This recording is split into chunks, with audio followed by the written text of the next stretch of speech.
Okay, another day, another tour applicant. Well, sort of.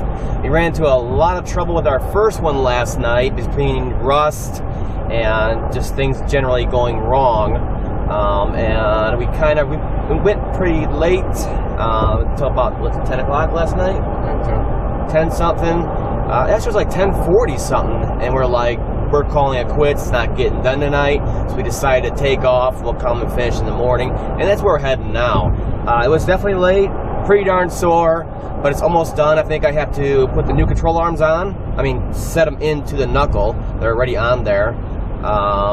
And valve covers, obviously, and the intake. That stuff's very easy compared to anything else we did, dealing with the rust and everything. So hopefully it'll be out of there in the next 2-3 hours. I definitely want to be out of there by friggin' noon and start heading to East Lansing, Michigan to help another guy out there. I think he has a friend he's trying to get me to help out there also. If we have time, we'll do it. If we don't, we don't.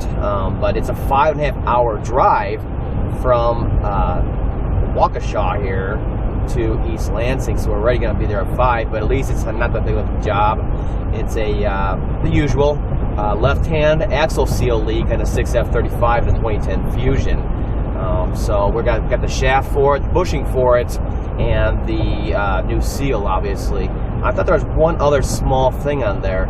So I want to get that done in a decent amount of time and get back to the hotel tonight down in Elkhart, Indiana, and have, some kind of relaxation. Last night, it was like up till 1 in the morning just trying to get settled and get some food and all that stuff. Although this guy in Wisconsin here, he did take care of us. You need a fan, you need power, you need internet, you need drinks. Here's a whole barbecue dinner. He grilled out back and made us brats and burgers and everything else. Served them right up to us. So he's definitely took care of us very, very well for all the hours he put in there. And it was a lot of hours. I have some pictures on Facebook, which you guys probably saw already, of us working pretty late into the night. Only thing I can say is that the weather's been absolutely beautiful, and today's going to be even cooler. So I'm going to get there, get it done, and I want to get out of town, see something different. I've been in Wisconsin for the last 3-4 days now. I want to get out of here and start heading east and helping some other people, and of course seeing some different land structures, the Appalachians, all kinds of stuff like that. Go check it out. Alright, so I have you down here. You can see the oil pan is just fully soaked. You can kind of tell it's coming from the front more, but in general this is where it pulls up. Back here it's pretty dry, no moisture, and you can see it looks like it's coming from the front, coming down, front crank seal, and then pulling up, when in reality, because the heat back here, let's see if I can get a focus here. There we go. From the heat back here at the exhaust and everything back here, the cat's right there. It builds up back here, and the sealant on the T-joints way up there in the front cover gives out, and they'll start leaking, seeping a little here and there, and then I'll start coming out like this where it pulls up enough to where you notice it. You can see the pan is pretty wet on here, so it's definitely an issue. Alright, now doing these lower control arms on here, they can be kind of a pain. This back one here, the bolt is, you can see when you're trying to back that bolt out, it's going to hit the body there. So you got to drop the subframe a little bit, no big deal. Over here is the straight one that goes to the subframe there, on over, and you may think, well, they're right there, just pop them off. Well, it's best to get everything out of the way, including the little sight shield here, this fork right here for the strut, and get everything out of the way so you have full access inside of there, especially because that when it bolts through. But yeah, you want to have full access inside of here because these can be a little tricky getting them out.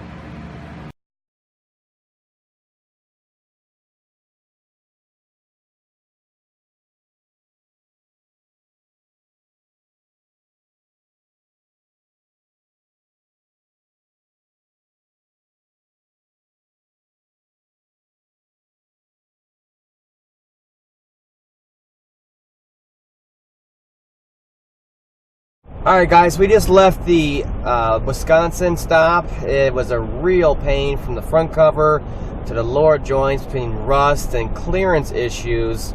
It was a real pain, but now it's done. I'm left there late, so we're gonna head over to Elkhart and stay up for the night, and then head to Michigan, get that guy taken care of, come back down to South Bend on our way to Indianapolis, take care of him, and of course Indianapolis. And I think it's a couple-hour drive from Indianapolis to our next hotel that night also.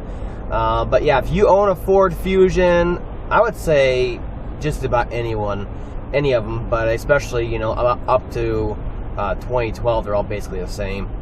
They're a real pain to work on, from clearance issues to those lower control arms. A couple of you guys have tried to replace those lower control arms, and you see what I'm talking about.